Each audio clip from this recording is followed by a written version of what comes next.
안녕하세요. 저는 40대 초반의 지방 사는 여자입니다. 보통이라는 수식어로 가득한 제 삶에 갑자기 이런 일이 생길 줄은 몰라서 이렇게 글을 쓰게 됐어요. 인생의 반쯤은 살아오니 옳고 그름이라는 게 눈에 보이는 것만은 아니고 그 안에 숨겨진 사연들은 더 많다는 걸 알게 되더라고요. 제가 시댁 시부와 시동생과 인연을 끊게 된 것도 남들이 보면 충분히 흉볼 수 있는 거라고 생각하고 있고요. 하지만 저는 아무리 생각해도 제가 그렇게 나쁘게 했다고는 생각하지 않아요. 여기 글을 쓰는 것도 정말 제가 잘못했나 싶은 마음이 들어서 다른 사람들의 의견을 들어보고 싶은 마음에 고민하다가 결정하게 된 거거든요. 저와 남편은 대학 동기로 캠퍼스 커플이었어요. 많은 커플들이 사회생활에 들어가면 헤어졌지만 저는 남편과 계속 함께했고 그 덕에 결혼까지 하게 됐죠. 결혼 후 아이를 낳고 둘이 열심히 번 돈으로 지방에 있는 아파트를 자가로 사서 들어갈 정도였으니 저희도 열심히 살아온 것은 틀림이 없었어요. 결혼 때 친정은 기댈 수도 없을 정도로 힘든 상태였고 시댁도 시모 혼자 돈을 벌어서 사느라 지원을 받을 수도 없는 상황이었어요. 시모는 워낙 꼼꼼하고 차분한 분이라 젊을 적부터 한 푼 한 푼 열심히 모아 겨우 마련한 아파트를 한 채 가지고 계셨어요. 처음에는 시모와 제가 잘 맞지 않다고 생각했거든요. 제 성격이 워낙 예민해서 특히 애 키울 때는 시모의 행동들이 하나부터 열까지 거슬렸었죠. 하지만 시모는 그런 저의 예의 없는 행동에도 참아가며 긴 시간을 기다려주고 저를 설득해 주셨어요. 그런 부분에서 제가 얼마나 많은 위안과 감사를 느꼈는지 결국 애를 키우면서 저와 시모 사이는 엄청 돈독해졌어요. 함께 전쟁을 치르는 전우 같은 느낌으로요. 친정엄마보다 시모를 더 잘 챙길 정도였죠. 시모가 이 정도니 고부 갈등은 없겠다 싶으시죠? 그런데 그렇지만도 않더라고요. 나머지 시부와 시동생이 참으로 골칫덩어리들이었어요. 시부는 쓸데없이 가부장적인 분이시라 저와 시모를 여자라는 이유로 무시하고 막 부려먹기 일쑤였어요. 돈 한 푼 벌어다 주지도 않고 시모가 벌어온 돈으로 생활하는 주제에 말이죠. 게다가 시동생은 생긴 것만 번지르르 하지 실속 없고 허풍도 심하고 겉멋이 많이 들어 누가 봐도 겉만 그럴싸한 남자였죠. 아니 그냥 이 정도라면 차라리 밉지는 않을 텐데 시동생은 매번 시모가 벌어오는 돈 족족 손이나 벌리는 참으로 쓸모없는 사람이었어요. 이 상황을 아는 저와 남편은 어찌 보면 필연적으로 시모를 고생시키는 두 사람에 대해 안 좋은 감정을 지닐 수밖에 없었죠. 솔직히 시모가 없었다면 시댁에 들릴 필요도 없었을 거예요. 제가 시부와 시동생에게 철저하게 실망하게 된 건 남편과 결혼한 지 8년이 넘어갈 때쯤이었어요. 그 해에는 남편과는 나이 차이가 많이 나는 시동생이 결혼을 이야기를 꺼냈죠. 시동생은 당시 번듯한 직업이 없었고 근무한 횟수가 꽤 되는데도 돈 한 푼 없이 결혼을 하게 된 상황이었어요. 솔직히 결혼이라는 걸 해보신 분들은 다들 아시겠지만 하나부터 열까지 다 돈이잖아요. 저는 친정이 그리 잘 살지 못해서 그렇게 할 엄두도 못 냈지만 남편은 워낙 태생이 단단한 사람이거든요. 그런 사람 있잖아요. 주머니에 돈 들어가면 잘 안 나오는 사람. 그렇다고 구두쇠는 아니고 정말로 필요할 때는 돈을 쓰는 그런 사람이었어요. 당시 친정아버지가 아프셔서 집안이 휘청했는데 그때 도와준 게 남편이었어요. 그리고 결혼식은 간소하게 하자고 했었고 저는 너무나도 고마운 마음으로 그렇게 하기로 했었죠. 어쨌든 이런 남편과는 전혀 다른 게 시동생이었거든요. 헐렁하고 경제관념도 그닥 없는 데다가 보여주기식 소비를 무척 좋아하는 사람이었거든요. 그런 사람이 결혼을 하겠다고 하니 처음에는 저와 남편이 말렸어요. 나이가 많은 것도 아닌데 왜 빨리 결혼할 거냐고요. 그런데 상대방 여자 쪽이 이미 임신을 한 상태라 마냥 기다리라고 할 수도 없는 노릇이었어요. 결국 시동생의 결혼 비용은 결국 시모의 통장에서 모두 다 나가게 되었어요. 전세 비용 보태달라는 게 5천만 원에 결혼식에 필요한 대부분의 돈을 시모에게서 마련했어요. 거기에다 더 열받는 건 시동생 와이프 될 사람이었어요. 서로 주고받기 없기로 하자고 이미 이야기가 끝났는데도 비싼 명품백과 다이아 반지, 귀걸이 세트를 가지고 싶다고 시모에게 직접적으로 말했다고 하더라고요. 결국 그 돈까지 마련하느라 시모는 여기저기 일을 많이 다녔어요. 방판에 식당 일에 시간 날 때는 배달 일까지 진짜 온갖 일을 다 하셨거든요. 자식이 웬수라고 결국 참다 못한 저는 총대를 메고 시동생을 불렀죠. 도련님, 결혼하는 건 어쩔 수 없는데요. 좀 약소하게 치를 생각은 없어요? 저러다 어머님 힘들어서 쓰러지면 어쩌려고 그래요. 형수가 뭔데 우리 집 일에 나서요. 우리 엄마고 엄마가 자식 결혼할 때 돈 대주는 건 당연한 거 아니에요? 그 정도도 못 해주면 그게 부모냐고요. 자식 결혼할 때 왜 돈 대주는 게 당연해요? 형은 결혼할 때 어머님한테 돈 한 푼 빌린 적 없거든요. 그리고 도련님 눈에는 제가 남처럼 보여요? 당연하죠. 형이랑 결혼했다고 제 누나가 되는 건 아니잖아요. 솔직히 가족처럼 굴면서 이렇게 선 넘는 것도 진짜 불쾌하거든요. 나 참 자기가 뭐라도 되는 것 마냥 나서기는 왜 나서? 형수가 나한테 돈 줄 거 아니면 신경 쓰지 마세요. 이야기를 듣는데 뒷골이 팽팽하게 당기더라고요. 살다 이런 싸가지 없는 놈은 처음 봤거든요. 형이랑 결혼했으면 가족이지 가족이 아니라고 말하는 저 말본새부터가 아주 싹수 노란 놈이란 것만은 확신했죠. 저의 이런 참견에도 결국 시모는 과로와 스트레스로 병원 신세를 지게 됐어요. 시모는 예전에 위암을 앓은 적이 있었는데 이번에는 혈액암이 온 것 같다고 하더라고요. 청청병력 같은 소리에 남편과 저는 침울하기만 했어요. 애를 친정에 맡기고 시모의 간병을 하느라 저는 바쁘기만 했고 남편은 그런 저에게 매일 미안하다고만 했어요. 내가 어머님한테 진 마음의 빚이 있어서 이렇게 하는 것뿐이니까 그런 생각하지 말라고 했지만요. 그런데 이 와중에 시동생은 결혼 준비하느라 아주 정신이 없었어요.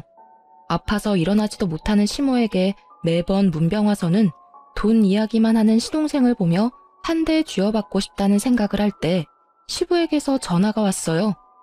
넌 시어머니가 없으면 네가 와서 시아버지 밥상 차려줄 생각을 해야지.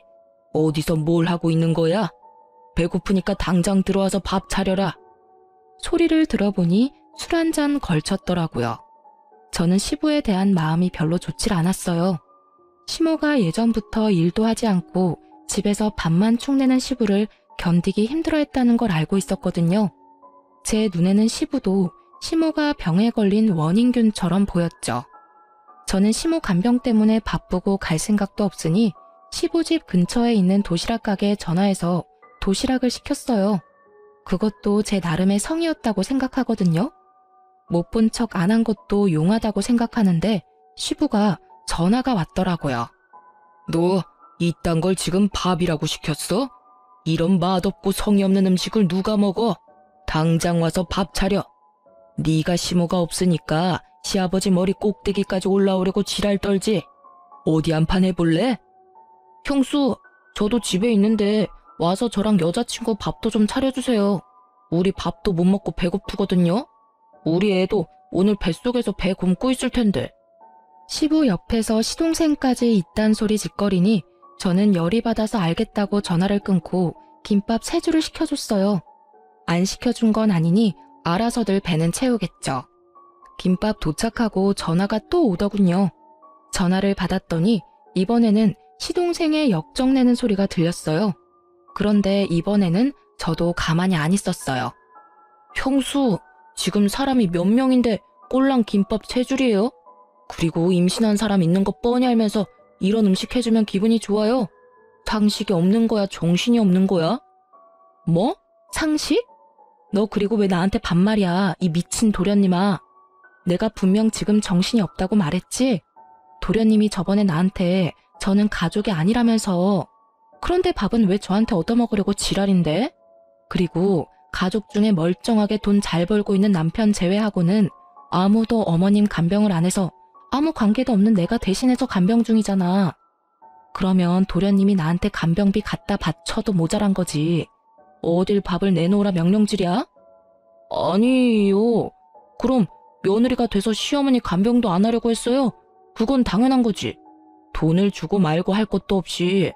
아니, 뭐 엄마가 나 때문에 병 걸린 것도 아니고 왜 갑자기 화살을 나한테 돌려요? 그럼 옆에 있는 분한테 간병하라고 하시면 되잖아. 곧 며느리 될 건데. 다이아 반지 세트랑 명품 가방까지 받았으면 할 도리는 다 하고 보내드려야 맞지 않나? 그리고 도련님, 네가 지금 돈 한 푼 없이 장가 간다고 해서 어머님이 그 돈 마련하느라 과로해서 지금 암 재발한 거라고 난 생각하거든요? 도련님이 인간으로 태어났으면 어머님한테 이러면 안 되지. 그걸 왜 저한테 화내냐고요. 밥 한번 해달라고 했다고 완전 사람 쓰레기로 몰아버리네. 됐어요. 밥 해주기 싫으면 해주지 마요. 우리가 돈이 없는 것도 아니고. 결국 저의 지랄 같은 말에 시동생은 전화를 끊더군요. 그리고는 형한테 전화를 했었나 봐요. 물론 형님한테 한 번 더 혼났지만요. 병원에 온 남편이 이야기하더라고요. 미친놈이 너 어머니 간병하는 거 뻔히 알고도 집에 밥하러 오라고 했다는데 그게 정말이냐고요. 그래서 시부랑 쌍으로 그 지랄했다고 했더니 욕을 한 사발 더 해줄 걸 그랬다고 하더라고요. 그러면서 여전히 상태가 위중한 시모의 모습에 남편은 눈물만 흘렸죠. 그리고 그날 이후 한 달도 지나지 않아 시모가 돌아가셨어요. 그런데 시모 사망일에 더 빡친 일이 있었어요. 시동생이 저에게 슬쩍 오더니 말하더라고요. 형수, 엄마 재산 나누는 거에 대해서 형이랑 이야기 좀 했어요? 형 성격 뻔히, 아니, 저한테 와서 돈 이야기 묻는 거 보면 이 싹수노란 인간 말종이 사람처럼 안 보입니다. 어머니 돌아가신 지 몇 시간이나 됐다고 돈 이야기를 꺼내요. 도련님이 돈이 급한 건 알겠는데 돌아가신 어머님 등골까지 빼먹으려고 하는 그 행동이 진짜 인간이 할 수 있는 행동이에요?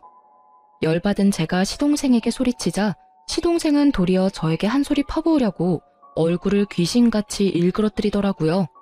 저도 지지는 않을 생각으로 눈 부릅뜨고 있었는데 결국은 주위에서 시동생을 보며 수군거리자 입을 꽉 닫더군요. 그 길로 시모 보내는 길 내내 썩은 표정 지어서 저는 또 열이 받았어요.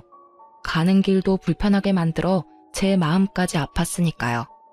이 일을 계기로 저는 저 인간들과 상종도 하지 말아야지 생각했어요. 물론 지켜지지 못했지만요. 저는 시모가 돌아가시면 재산 정리가 깨끗하게 될 거라고 생각했어요. 유산이라고 해봐야 아파트와 통장, 보험금 뿐이었으니까요. 그런데 그게 생각 외로 복잡하게 돌아가는 일이 생겼어요. 시모 명의로 된 아파트에 담보대출이 설정되어 있더라고요. 일단 아파트가 남편 앞으로 상속은 되는데 온전히 아파트로 받으려면 그 돈을 갚아야 하더라고요. 그 돈을 못 갚으면 아파트를 팔아서 그 대출금을 마련해야 하는 거고요. 아파트는 6억이 좀 안 되는데 대출은 2억 7천 정도였어요. 거의 반값이었죠. 남편과 저는 시모가 이 큰 돈을 어디에 썼나 싶더라고요. 그 와중에 시동생은 아파트 빨리 팔고 자기 몫으로 반을 달라고 아우성이었고요. 남편은 일단 그 내역이 뭔지 모르고 시모가 급히 돈이 필요해졌었을 거라고 잠정적으로 생각하고 시동생에게 딱 절반씩 나누자고 했죠. 그런데 그때 시부가 굉장히 뺀질거리면서 나서더라고요. 나도 오랫동안 같이 살았으니 그 돈에 권리가 있는 거 아니냐? 젊은 것들이 뻔뻔하게 어른을 빼놓고 이야기하는 건 좀 아니지. 재산은 나 포함해서 셋이서 나눠야지. 시부의 그 말에 남편이 코웃음 치며 말하더라고요. 진짜 남편도 아니면서 무슨 권리로 그런 이야기를 합니까? 어머니랑 아저씨가 조금이라도 금술 좋은 부부처럼 살았다면 제가 아저씨한테 하나라도 더 챙겨드렸을지도 모르죠. 그런데 우리 어머니한테 어떻게 하셨는지 기억 안 나세요? 일은 하나도 안 하면서 집에서 삼시세끼 밥 꼬박꼬박 얻어드셨죠? 그러면서 엄마 아플 때 병원 한 번 데려가 주지도 않고 그게 무슨 남편이냐고요. 실은 저도 늦게 알게 됐는데 시모와 시부는 사실혼 관계라고 하더라고요. 시부는 처음에 혼인신고를 하지 말자고 했고 시모는 마음이 상해서 결국 그 뒤에 시부가 혼인신고하라는 말을 그냥 무시하고 혼인신고를 하지 않았다고 하더라고요. 특히 시부가 일을 안 하게 된 날부터는 혼인신고하면 자식들이 더 힘들까봐 일부러 혼인신고를 안 한 것 같더라고요. 그러니 시부는 법적 상속인이 아니게 된 거죠. 말 한 번 섭섭하게 하네. 나도 너희 엄마 걱정했어. 그 사람도 없는데 돈까지 없으면 지금 당장 길거리에 나 앉으라는 말이냐? 그런 법도가 어디 있어? 사실혼 관계도 혼인 관계지. 걱정하셨겠지. 우리 엄마 없으면 이제 밥 차려줄 사람 없을 거고 이제는 그 이후로 우리 와이프 불러다가 밥 차리라 할 거 아니냐고. 저번에 어머니 아플 때도 어머니 병간호하는 와이프 불러다가 밥 차리라고 했잖아요. 내가 어이가 없어서 그 이야기 듣고 진짜 다 때려 엎으려다 참았어요. 엄마 아직 살아계셨을 때니까. 경고하는데 앞으로 재산 이야기에 나대지 마세요. 어떻게 할지는 제가 결정합니다, 아저씨. 결국 시부는 남편 말에 열받았지만 대꾸는 못했죠. 자기도 이리저리 찾아봤을 거예요. 사실혼 관계라는 것만으로는 아무것도 받을 수 있는 게 없다는 걸 알았겠죠. 시부는 남편과 대화가 통하지 않으니 시동생을 이용하려 하더군요. 며칠 뒤 부동산에서 연락이 왔어요. 동생분이 너무 재촉하는 바람에 이쪽도 곤란한데 금매라면 더 싸게 내놓을 생각 없냐고요. 저와 남편은 그때 시모 유품을 정리 중이었거든요. 남길 만한 추억이 되는 물건이나 물려받을 만한 귀중품을 제외하고는 다 버릴 생각으로 정리 중이었는데 그 전화가 오니 남편은 화가 나서 시동생을 불렀어요. 그리고 그때 시모의 화장대 아래에서 대량의 장부가 나왔어요. 그걸 확인하니 시모가 써둔 가계부였어요. 그 꼼꼼한 성격만큼 10원짜리 하나까지 내역이 싹 다 적혀 있더라고요. 그리고 그걸 보다가 아파트 담보대출이 왜 생긴 건지를 알았어요. 시모가 둘째에게 대출해주고 차용증 받아놓은 게 있더라고요. 결국 남편 극대노해서 시동생 오자마자 난리쳤어요. 야, 너 이거 뭐야? 엄마 장부에 너한테 돈 빌려준 거 적혀있던데 엄마가 너한테 돈 빌려준 거 왜 이야기 안 했어? 너 우리가 이거 못 찾았으면 돈 받을 때까지 거짓말할 작정이었어? 형, 봤어? 설마 내가 말 안 했겠어? 나도 오늘 할까 내일 할까 생각하고 있었어. 뭐 형이 먼저 알게 됐으니까 말할 것도 줄었네. 돈이 좀 필요했는데 아버지가 아파트 담보대출 받으면 된다고 가르쳐줘서 엄마한테 부탁했지. 그 이야기를 듣는 동안 남편의 흥분한 얼굴이 냉정하게 가라앉는 걸 봤어요. 아, 정말 화가 엄청 났구나 싶었죠. 그래서 제가 물었죠. 그러면 도련님, 그 대출금은 어디에 쓰신 거예요? 개인이 빌리기에는 큰 돈이고 그렇다고 도련님이 집을 가지고 계신 것도 아니고. 전세금마저 시모에게 빌릴 정도면 집이 없다는 생각이 들어서 물어봤는데 돌아오는 대답에 저와 남편은 벙쪘어요. 아, 그거요? 재개발되는 곳 있는데 거기 건물이 5억짜리거든요? 근데 재개발되면 금액이 엄청 뛸 거잖아요. 그거 생각하고 빌린 거고 아직 잘 갖고 있어요. 5억짜리 집에 2억 7천을 빌렸으면 나머지 금액은 도련님 돈인 거네요? 그쵸. 그것도 은행에서 빌려서 지금 원금이랑 이자만 거의 200만 원 넘게 나와요. 솔직히 이번에 아파트 팔고 자동으로 갚으면 내야 할 대출금도 줄어드니까 저도 좋죠. 실실 쪼개며 말하는 시동생에게 남편이 결국 참지 못하고 버럭 화를 냈어요. 야, 그걸 자랑이라고. 너 장부에 어머니가 너한테 돈 빌려준 게 얼마인지나 알아? 대출금만 차용증이 있을 뿐이고 그 이후로 네가 매달 20~30씩 야금야금 가져간 것까지 계산하면 장난 아니거든? 그런데 너 처음에 시치미 떼고 아파트 처분하고 3억 절반으로 나누자고 했지.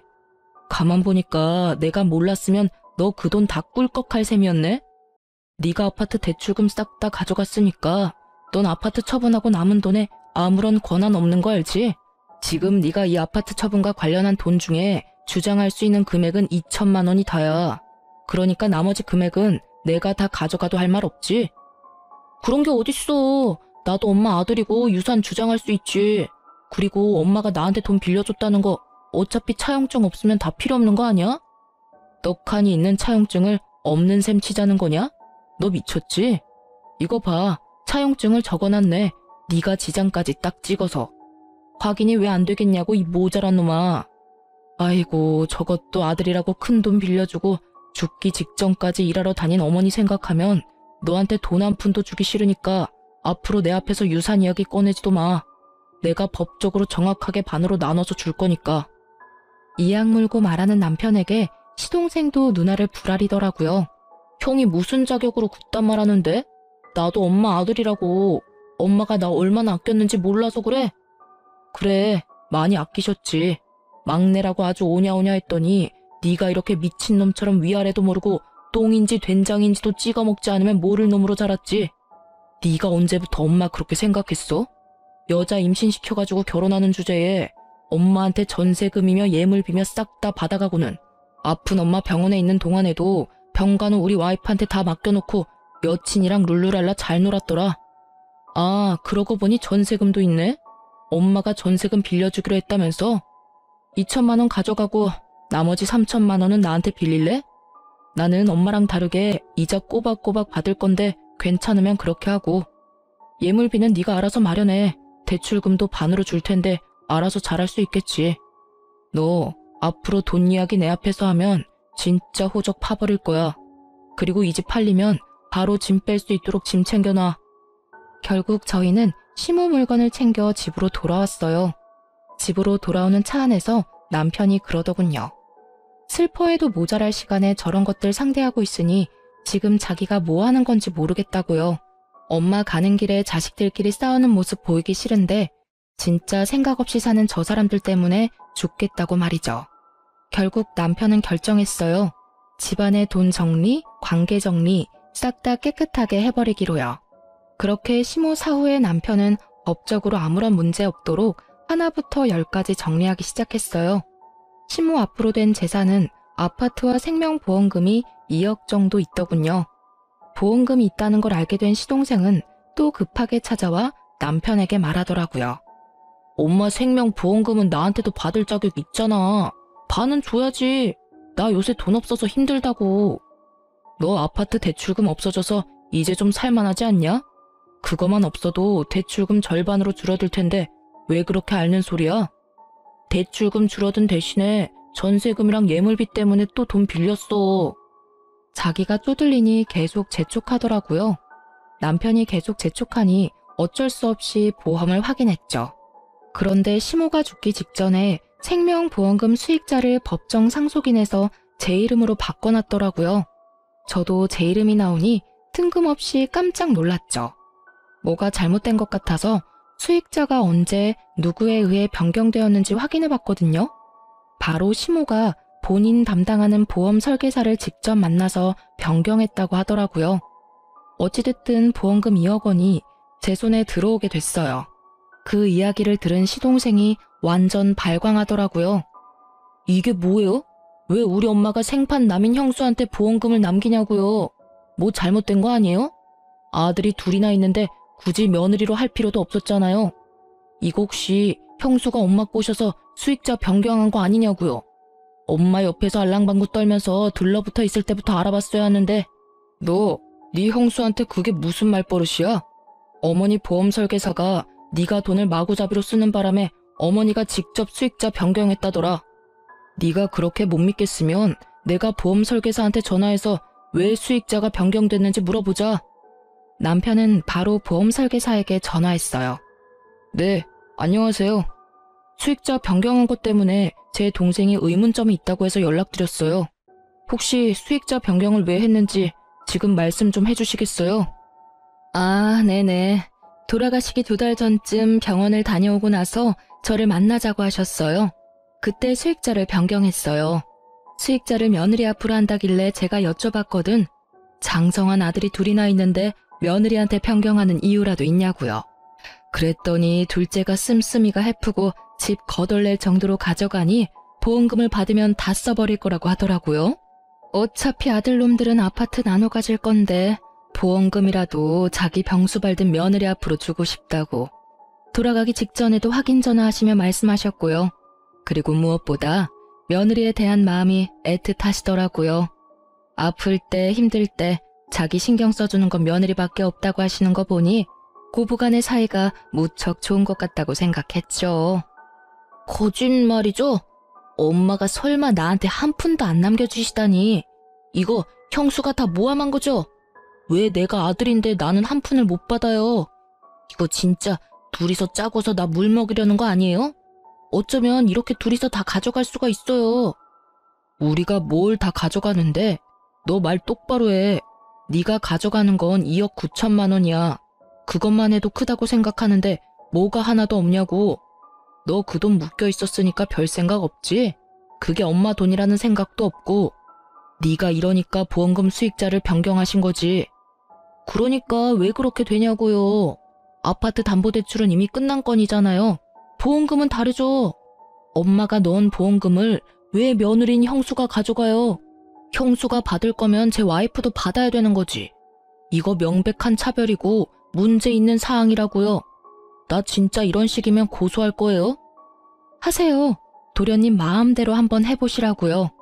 도련님이 어머님한테 어떻게 한 건지 가슴에 손을 얹고 생각해봐요. 어머님이 정 떨어지는 것도 당연하지 않을까 싶은데 그걸 도련님만 모르고 계시네요. 아파서 병원 들어와 있는 사람한테 결혼식 돈 모자라다고 돈 달라고 그렇게 떽떽거리며 사람 괴롭게 만들어 놓고 뭐요? 도련님 여자친구한테 보험금 주고 싶었으면 여자친구한테 엄마 병간호나 좀 해주라고 하지 그랬어요. 그랬으면 저 혼자 가져갈 일도 없었을 텐데. 아니 도련님이고 시아버님이고 어떻게 아픈 어머님을 그런 식으로 대할 수 있어요? 어머님이 식모예요? 어머님이 돈 뽑는 기계냐고요.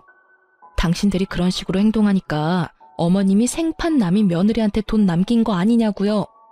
어깨 위에 있는 게 장식이 아니면 생각들 좀 하시라고요. 결국 제 말에 반박조차 못한 시동생은 부들부들 떨며 남편에게 기가 막힌 말하더라고요. 알았어. 형수 말 다 맞다 치고 이해하고 넘어갈게. 보험은 이미 수익자가 지정된 상태라 바꿀 수 없다고 하니 포기할게. 이렇게 됐으니 보험은 필요 없어. 그런데 엄마 돌아가셨으니까 지금은 형이 내 보호자잖아. 그러니까 내 빚보증 좀 서줘. 정신 나간 놈아. 내가 왜 네 보호자야? 네가 미성년자야? 너 일하고 돈 버는 사지 멀쩡한 성인이야. 나는 빚보증 같은 거 서줄 생각 없어. 네가 평생 엄마 등골 빼먹으면서 살아서 남한테 빨대 꽂는 게 당연한 거라고 생각하는 것 같은데 나한테까지 그런 식으로 하게 두지는 않을 거야. 너도 나이 먹을 만큼 먹었으니 너 알아서 해. 다른 사람들한테 손 벌릴 생각하지 말고. 그럼 어쩌라고. 나도 곧 죽겠는데. 형이면 형답게 좀 해달라고. 이제 곧 결혼인데 나 땡전 한 푼 없어. 엄마 유산 형이랑 형수가 다 가져가게 생겼잖아. 어이가 없네. 왜 내가 다 가져가? 너도 가져갔잖아. 아파트 담보대출 빼면 안 되지. 그리고 아파트 집값 떨어져서 제값 못 받으면 너한테 돈 더 받을 거니까 그렇게 알고 있어. 그리고 우리가 그때 생각하지는 못했는데 어머니 아파트 상속받으면서 내야 하는 상속세, 증여세 같은 거는 정확히 반 나눠서 낼 거니까 그렇게 알고 있어. 네가 가져갈 돈이 있으려나 모르겠네. 세금은 다 나눠서 내야 하니까. 세금 이야기까지 꺼내니 갑자기 시동생 입이 꽉 다물어지더라고요.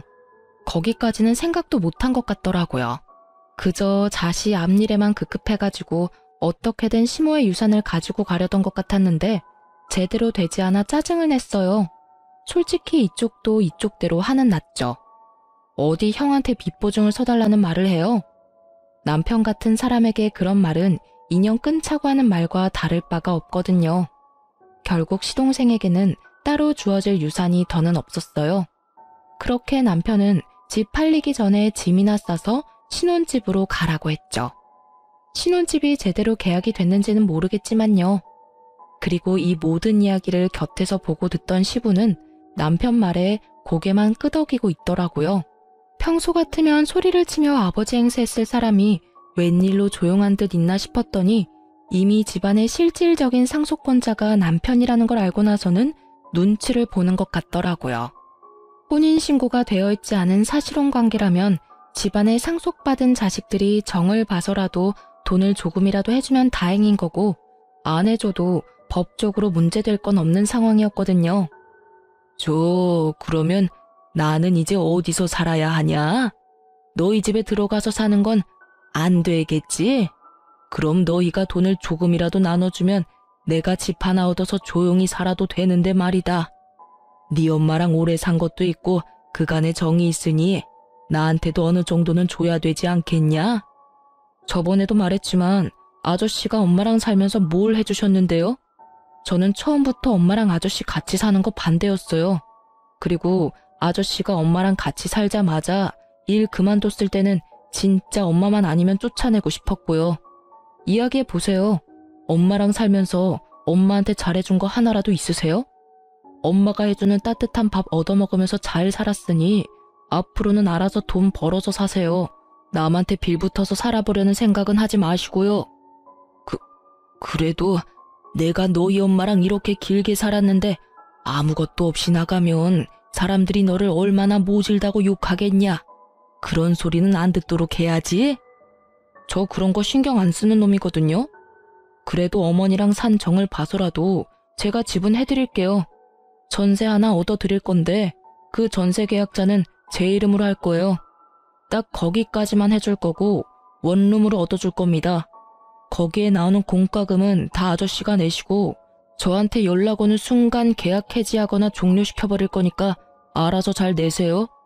제 입장에서도 많이 양보한 거라고 생각한 건데 이것도 싫으시면 그냥 관두셔도 됩니다. 그 말에 시부가 괜히 궁시렁대더라고요. 아니, 그래도 사람 살 수 있을 정도로는 해줘야지. 그리고 너무 그렇게 빡빡하게 굴면. 싫으시면 지금 이야기하세요. 저는 어차피 아저씨도 사람들 눈도 신경 안 쓴다니까요. 그럼 하지 말까요? 아니야. 그것도 감사하게 받아야지. 그런데 나가는데 뭐 이삽이라도 좀 줘야지.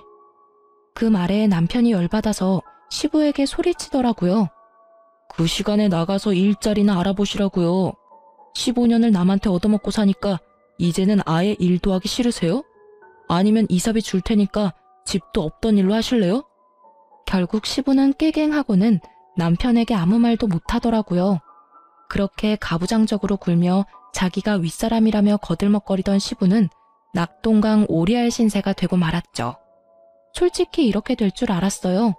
처음부터 시모에게 잘해주었다면 남편은 분명히 시부를 극진히 대접해줬을 겁니다. 돈이 아무리 들어도 사이좋은 부부처럼 보이기만 했더라면, 술 먹고 매번 행패 부리고 시모를 식모처럼 부리지 않았더라면 최소한의 생계는 유지할 수 있도록 해줬겠죠. 본인 인생 지옥길에 들어선 줄도 모르고 시모 돌아가실 때까지 잘난 척 거들먹거리며 행패 부리던 시부는 결국 이렇게 인생 말년에 혼자 호래비 신세를 면치 못하게 됐어요.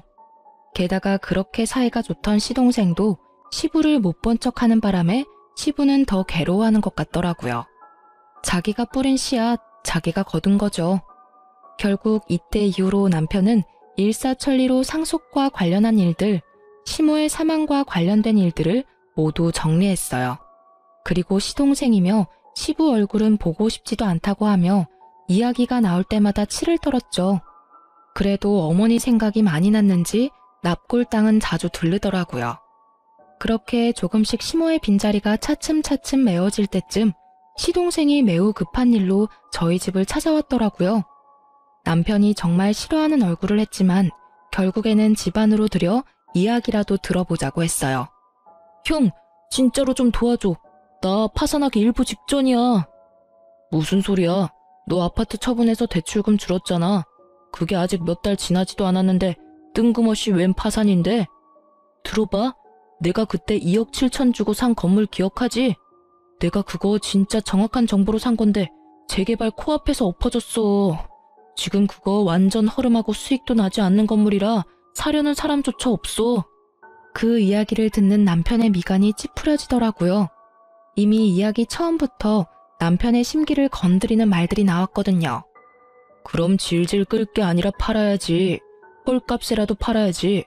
본전 보고 판다는 생각을 하니까 대출 원금의 이자까지 아직 나가고 있는 거 아니야. 나도 그 생각했지.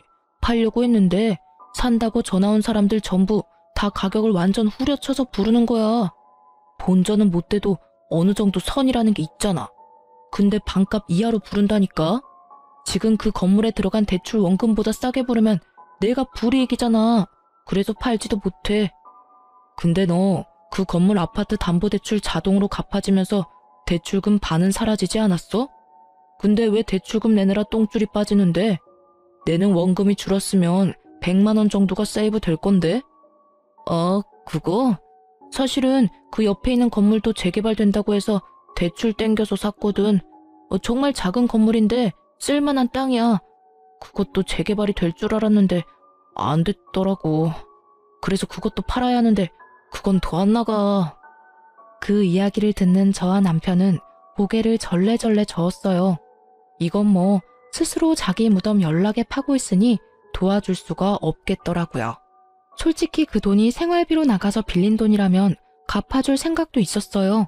살다 보면 그런 일도 있잖아요. 애가 생기고 갑자기 가게 지출비가 늘어나는데 모아놓은 돈은 없고, 그렇게 빌렸다면 정말 저도 도와줄 생각이 있었는데 또 재개발 환상에 빠져서 쓰러져가는 건물을 샀을 줄이야. 생각지도 못한 이유에 저는 맥이 탁 풀려버렸어요. 차라리 파산하고 개인 회생을 신청하는 게 본인에게는 좋은 일이 아닐까 하는 생각도 들었을 정도였죠. 형수, 제발 나 좀 도와줘요. 어차피 형수 앞으로 엄마 보험금 나왔잖아요. 그거에다 형이 받은 아파트 처분한 돈이면 넉넉하잖아요. 한 1억? 아니, 1억 5천 정도만 빌려줘요. 저 건물 팔리면 갚아줄 테니까. 제가 왜 그 돈을 갚아줘야 해요?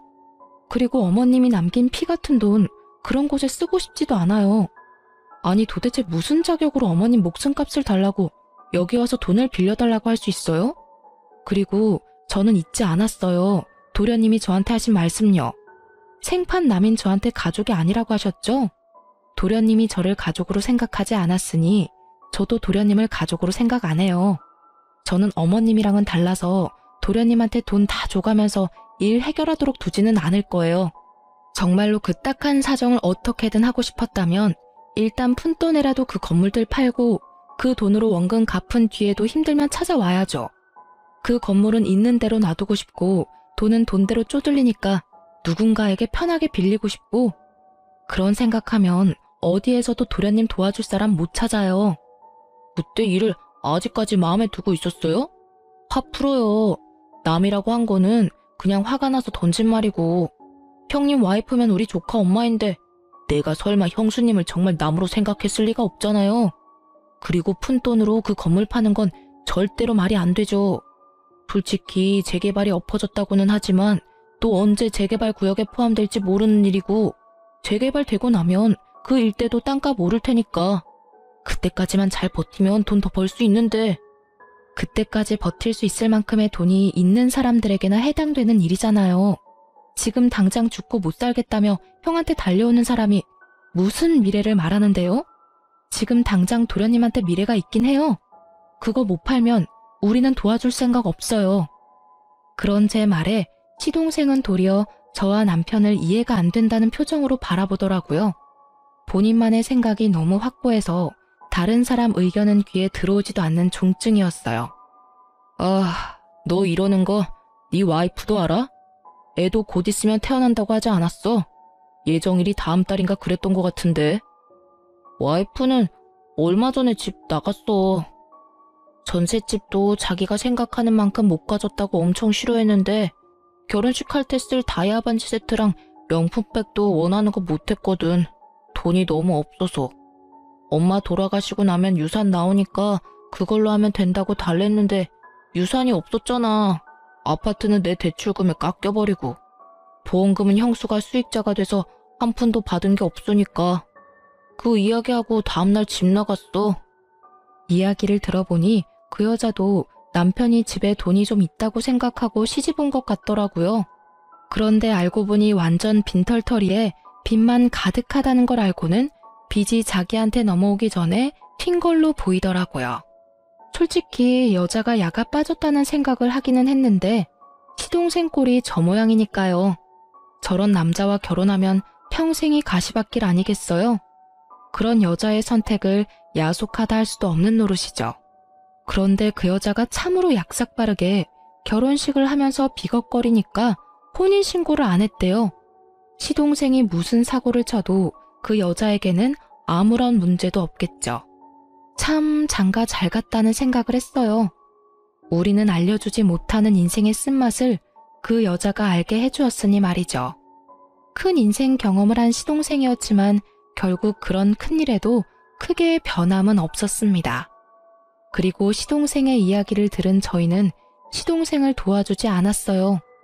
우리가 도와주지 않더라도 그 건물들을 처분하면 살 길이 나오니까요. 그런데 결국에는 시동생이 그 돈을 다 못 갚아서 전부 경매로 넘어갔고 결국 파산 신청에 들어갔다고 하더라고요. 나중에 알고 보니 전세금의 카드빚까지 상당했다고 하더라고요. 그 카드빚은 거의 대부분이 그 여자에게 쓴 것들이었고요. 그런 시동생이 집까지 잃고 간 곳이 어디인지 아세요? 바로 남편 명의로 남편이 계약해준 시부의 전셋집이었답니다. 집주인이 연락 왔었거든요. 계약했을 때는 한 사람이었는데 왜 두 사람이 사냐고 말이죠. 남편은 그분 아들이니 크게 걱정 안 해도 되고 문제가 생기면 연락만 달라고 했죠. 남편이 신경 쓰여 하길래 제가 근처 한번 가서 확인해 봤거든요. 두 사람이 어떻게 지내는지. 시부는 시모 살았을 적에는 빳빳하게 다린 셔츠와 바지를 입고 동네에 돌아다니며 사장 소리 들으면서 떵떵거리며 지냈거든요. 그런데 지금은 다림질은커녕 빨래도 제때 못해서 호레비 냄새나는 몰골로 동네에 돌아다니며 여기저기 돈 되는 일 받아서 하고 있더라고요. 그렇게 사이좋던 시동생은 그 집에 들어가서는 시부부터 쫓아내려고 안달이 났다고 주변에서 전하더라고요. 시부 인생도 참으로 딱했어요. 시모와 남편에게 강압적으로 굴더니 결국에는 끈떨어진 뒤움박 신세가 됐잖아요. 이래서 있을 때 잘하라는 말이 생긴 것 같아요. 저와 남편, 시모에게 조금이라도 잘해줬으면 저와 남편이 두 사람을 그렇게 보내지는 않았을 거예요. 그리고 시모도 수익자를 며느리인 저로 변경할 일도 없었겠죠. 결국은 자신들의 행동에 대한 대가를 고스란히 치르게 된 걸 보니 인과응보라는 말이 저절로 생각났어요. 스스로 열심히 지옥길 걸어가는 걸 충분히 옆에서 말렸음에도 역시나 포기하지 못하는 걸 보니 앞으로도 우리 부부와 만날 일은 없을 것 같아요. 그렇지만 시모의 마음을 생각하면 지금이라도 시동생과 시부가 제정신을 차려줬으면 싶어요. 긴 글을 쓰면서 참 많은 생각을 했어요. 특히 돌아가신 시모 생각이 가장 많이 났죠. 그분이 있었을 때 제가 해야 했었을 일들, 잘못된 걸 바로 잡기 위해 제가 할 수 있었을 일들을 생각하며 후회하게 되네요. 그러니 글을 읽고 계시는 분들, 있을 때 잘하라는 말이 괜히 있는 게 아니더라고요. 마음을 다하고 절대 나중에 후회하지 마세요. 시동생과 시부를 보면 그게 딱 와닿아요. 앞으로도 후회 없이 열심히 하루를 살아갈 거예요. 긴 글 읽어주셔서 너무나 감사합니다. 모든 이들의 앞날에 축복이 깃들기를 바라며 이 글을 마치겠습니다.